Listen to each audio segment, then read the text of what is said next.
the grizzly bear. It's the undisputed icon of Yellowstone National Park and a symbol of the American wilderness.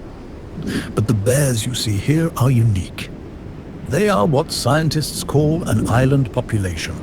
This doesn't mean they live on a literal island, but rather a geographic one. The grizzlies of the Greater Yellowstone Ecosystem live in an area stretching millions of acres, larger than some of our smaller states. These magnificent animals are effectively cut off from all other grizzly populations in North America, separated by highways, towns, and ranches. For decades, this isolation weakened the population. By 1975, with their habitat shrinking and conflicts with humans rising, the entire Yellowstone population had plummeted to fewer than 140 bears. They were listed as a threatened species, and a massive, multi-decade conservation effort began. That effort became one of America's greatest conservation success stories. Today, this island population has rebounded to an estimated 1,000 bears. They have reclaimed vast areas of their historic territory. But this remarkable success has created new, complex challenges, with more bears and more people in the ecosystem. Human-bear encounters are on the rise. And as the climate changes, some of the bear's critical natural food sources, like the seeds of the whitebark pine, are becoming less reliable. The ultimate challenge for these bears remains isolation. Their numbers are now growing, but the long-term health of any island population depends on genetic diversity. The future of the Yellowstone grizzly lies in finding ways to bridge the gaps, connecting them to other bear populations to ensure this magnificent animal can thrive for centuries to come. The grizzly is not just a hunter, it is a master opportunist, a supreme omnivore, and more than anything, it is a professional excavator. If you spend time watching a grizzly bear, you'll quickly learn that its life is a relentless season-by-season quest for calories. And very often, that quest involves pointing its nose to the ground and digging with a power and determination that can reshape a landscape. The bear you see in a video, meticulously tearing up a meadow, isn't just passing the time. It's stocking its pantry. It's in a race against the clock, and it's looking for a hidden banquet that lies just beneath the surface.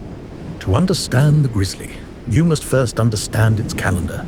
A grizzly bear in Yellowstone doesn't have the luxury of a 12-month feeding season. It has, at best, 6 or 7 months to emerge from its den, rebuild its body mass, mate, and then, in a critical period known as hyperphagia, gain hundreds of pounds of fat.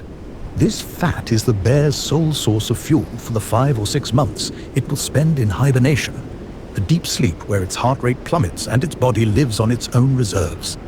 Failure is not an option. A bear that doesn't gain enough fat may not survive the winter. A female who enters the den in poor condition may not be able to give birth or produce milk for her cubs. So, from the moment it emerges in the spring, the grizzly is driven by one thing: food. It's an omnivore in the truest sense of the word. So what is this particular bear looking for? First, it's looking for roots and tubers, technically known as bolls.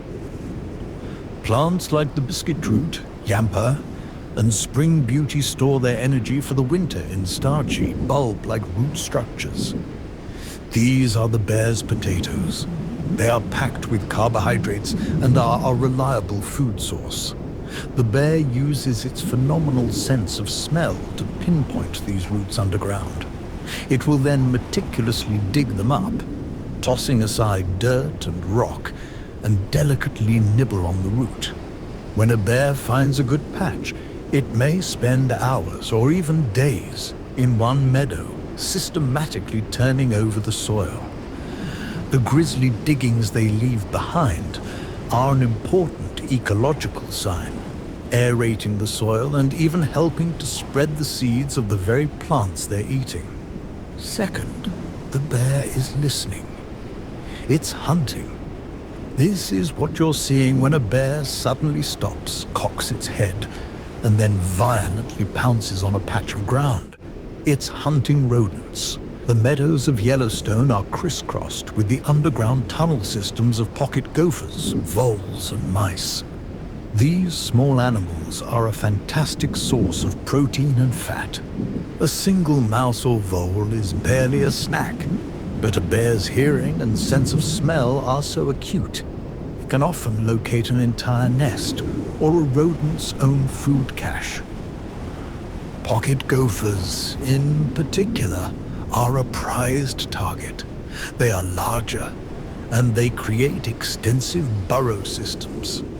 The bear will identify the main tunnel, and then with astonishing speed and power, it will begin to dig, plunging its entire head and shoulders into the earth to excavate the tunnel and capture the gopher. It looks like an incredible amount of work for a small reward. But for a grizzly, every single calorie counts. A bear that successfully hunts gophers or digs up vole nests for a day can consume thousands of calories it would have otherwise missed. This behavior is especially common in the spring, when the ground is soft and other foods are scarce, and again in the fall, when the rodents are fat and their larders are full. This subterranean hunt also extends to insects. A bear will effortlessly rip apart a rotten log, shredding it like paper, to get at the ant colonies and beetle grubs inside. An ant hill is a bonanza.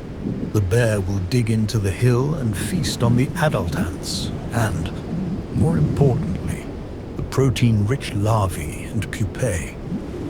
Even the fish in Yellowstone are part of this story.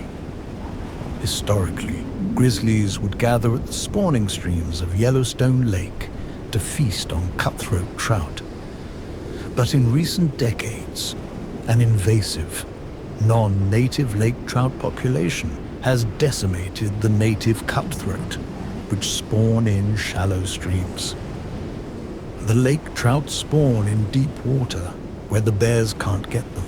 This single ecological disaster has had a cascading effect, forcing the grizzlies to rely even more on their other food sources. More calves in the spring, and more time spent digging for roots and rodents.